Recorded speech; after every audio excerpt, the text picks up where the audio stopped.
રવિ સિઝનમાં ખેડૂતો મોટા પાયે તરબૂચનું વાવેતર કરતા હોય છે અને આ વખતે પણ ખેડૂતોએ તરબૂચનું વાવેતર કર્યું છે, પરંતુ વાવેતર બાદ પાક તૈયાર થઈ ગયા બાદ વેચવાના સમયે વેપારીઓ દ્વારા સારા ભાવ નથી અપાતા, જેથી ખેડૂતો હવે જાતે જ વેપારી બનીને એ પાક વેચવા મજબૂર છે। વેપારીઓ હાલ આ તરબૂચનો ભાવ કિલોનો 5 થી 7 જ આપી રહ્યા છે અને તેવા સંજોગોમાં ખેડૂતે પાક પાછળ કરેલો ખર્ચ પણ નથી નીકળતો, જેથી ખેડૂતો જાતે જ પોતાનો માલ વેચી રહ્યા છે। જિલ્લામાં હાઈવે આસપાસના ખેતરોવાળા ખેડૂતો પોતાના ખેતરો આગળના મંડપ બાંધી પોતાની પ્રોડક્ટ જાતે વેચી રહ્યા છે।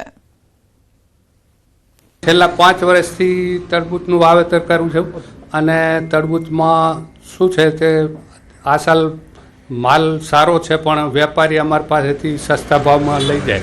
આજે 5 રૂપિયા અને 7 રૂપિયા કિલો વેપારી અમારી પાસે લઈ જાય અને સીધા એ માર્કેટમાં 25 ને 30 રૂપિયા કિલો વેચે, તો અમારે તો બધો નફો જતો રહે। અમને તો કાંઈ નફો મળે નહીં, એટલે અમે અહીં જાતે રોડ ઉપર મોડાસા શામળાજી હાઈવે ઉપર અમે જાતે અમે માર્કેટિંગ કરીએ છીએ, અહીંયા વેચીએ છીએ અને ખૂબ સારો પ્રતિભાવ મળે છે। અહીંયા અમને સારો જાતે વેચાણ કરીએ એટલે 2-4 પૈસા મળી શકે છે।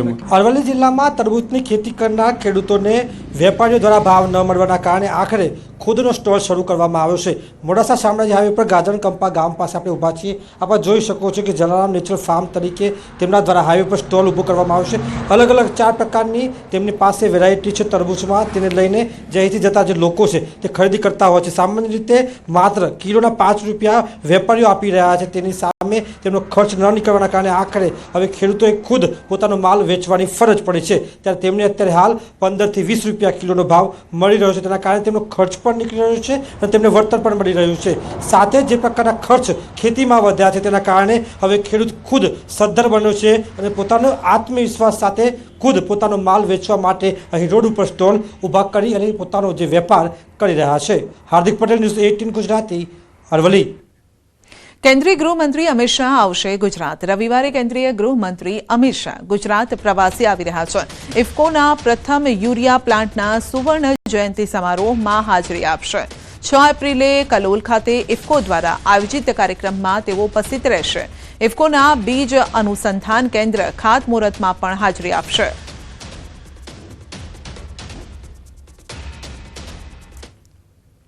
રખડતા ઢોરની સમસ્યા હવે તો માથાનો દુખાવો બની ગઈ છે। દાહોદમાં રખડતા ઢોરે પિતા અને 2 બાળકોને અડફેટે લીધા। ગોધી રોડ પર સ્ટીફન સ્કૂલ પાસેનો બનાવ છે, જે સીસીટીવીમાં કેદ થયો છે। તો રખડતા ઢોર પિતા અને 2 બાળકોને રગદોડી રહ્યા છે, ત્યારબાદ તેઓ બૂમો પાડી રહ્યા છે।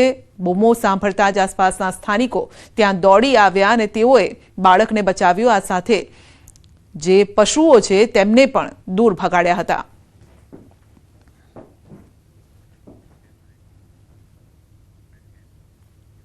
અમરેલીમાં દિવસે ને દિવસે રહેણાંક વિસ્તારોમાં સાવજોની અવરજવર વધી ગઈ છે, ત્યારે ખાંભા ગીરના રાયડી ગામે મોડી રાત્રે સિંહોની લટારના દ્રશ્યો સીસીટીવીમાં કેદ થયા। શિકારની શોધમાં રાત્રિના સમયે 4 સિંહો ગામની શેરીમાં આવી ચઢ્યા। ગામમાં સિંહ પહોંચતા ગ્રામજનોમાં ફફડાટ છે। શેરીઓમાં લટાર મારતા સાવજના સીસીટીવી સામે આવ્યા છે, સોશિયલ મીડિયામાં વાયરલ થઈ રહ્યા છે। રાજકોટના હીરાસર એરપોર્ટ સુધી પહોંચ્યો છે દીપડો। બુધવારે વહેલી સવારે પેરામીટર વોલ પર દીપડો જોવા મળ્યો। દીપડો દિવાલ કૂદીને વીડી તરફ ચાલ્યો ગયો હોવાની પણ માહિતી સામે આવી છે। ફોરેસ્ટ વિભાગે હાલ પાંજરા મૂક્યા છે અને દીપડાને પકડવા માટે હવે ચક્રો ગતિમાન પણ કર્યા છે, કારણ કે એરપોર્ટની અંદર અને આસપાસના વિસ્તારોમાં પણ તપાસ હાથ ધરાઈ છે। તો પશુઓનો આતંક કઈ રીતે લોકો પર ભારે પડી રહ્યો છે તે આપ જોઈ શકો છો। એક તરફ રખડતા ઢોર લોકો માટે માથાનો દુખાવો બન્યા છે, બાળકો અને પિતાને તેઓએ અડફેટે લીધા હતા। બીજી તરફ દીપડો અને એક તરફ સિંહના આંટા ફેરા। જામનગરમાં ગેરકાયદેસર બાંધકામો પર બુલડોઝર ફરી વળ્યું છે। સાયચા ગેંગના ગેરકાયદેસર બાંધકામોને દૂર કરાયા છે, તો બંગલા સહિત 11 પાકા ગેરકાયદેસર બાંધકામ સામે પગલાં લેવાયા છે। હત્યા, બળાત્કાર, મારામારી સહિતના ગુનાઓ સાયચા ગેંગ સામે નોંધાયેલા છે। એસપી પ્રેમસુખ ડેલુ અને કલેક્ટર કેતન ઠક્કર સહિત ઉચ્ચ અધિકારીઓ પણ ત્યાં ઉપસ્થિત રહ્યા હતા અને તે સમયે ડિમોલિશનની કાર્યવાહી હાથ ધરવામાં આવી હતી. બેડી વિસ્તારના સર્વે નંબર 40માં આવેલી સરકારી જમીન પર દબાણ દૂર કરવા માટે કાર્યવાહી કરાઈ. 10 થી 12 કરોડની જમીનનું દબાણ દૂર કરવા માટે ડિમોલિશન કરાયું.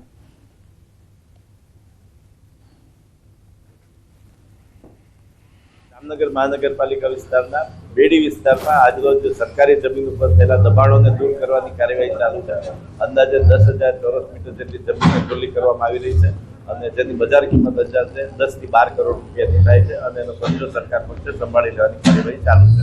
અત્યારે આ મકાન છે, અત્યારે મકાનનો જે નિર્માણ કાર્ય છે અત્યારે હટાવવામાં આવી રહ્યો છે અને એ જે કુખ્યાત સાહિત્યબંધુ છે જે લોકો પર ઘણો બધા ગુનાઓ દાખલ થયેલા છે અને આ ઉપર હત્યા, ખંડણી, વ્યાજ વટાના ગુનાઓ દાખલ છે અને આના ગેરકાયદેસર બાંધકામ જે જામનગરમાં કુખ્યાત સાયચા બંધુઓના 11 જેટલા બાંધકામ ઉપર ફરી દાદાનું બુલડોઝર છે તે ચાલવા માંડ્યું છે અને જે પ્રકારે મેગા ડિમોલેશન છે તે હાથ ધરાવ્યું છે. હું સીધા જ દ્રશ્યો દેખાડીશ. જામનગરના ગેડેશ્વર વિસ્તારમાં ચુસ્ત પોલીસ બંદોબસ્ત સાથે હાલ ડિમોલેશન કામગીરી છે તે શરૂ કરાઈ છે. જુદા જુદા 11 જેટલા મકાનો છે. આ મકાનોને હાલ તોડી પાડવા માટે જે બુલડોઝર છે તે ચાલી રહ્યું છે. અહીં કલેક્ટર, એસપી સહિતના ઉચ્ચ અધિકારીઓ પણ પહોંચ્યા હતા અને અહીંના પ્રાંત છે એમની સાથે સીધી વાત કરીશું. શું કહેશો સાહેબ, કેટલા બાંધકામો દૂર કરવા કાર્યવાહી અને કયા પ્રકારનું ડિમોલેશન કાર્યવાહી? આજરોજ કલેક્ટર સાહેબના માર્ગદર્શન હેઠળ સરકારી જમીન પર અહીંયા 11 મકાનો ખડકી દેવામાં આવેલા છે. સરકારી જમીન પર દબાણ અનુસારની કાર્યવાહી કરી અને આજે સમગ્ર જિલ્લા પોલીસ તંત્ર સાથે મળી અને અત્યારે તમામ મકાનોનું ડિમોલિશનની કાર્યવાહી હાલ અત્યારે ચાલુ છે અને તમામ જગ્યા ખુલ્લી કરી અને પછી એમાં આપણે કેન્સલ કરી દેવામાં આવે છે. જે પ્રકારે સાયચા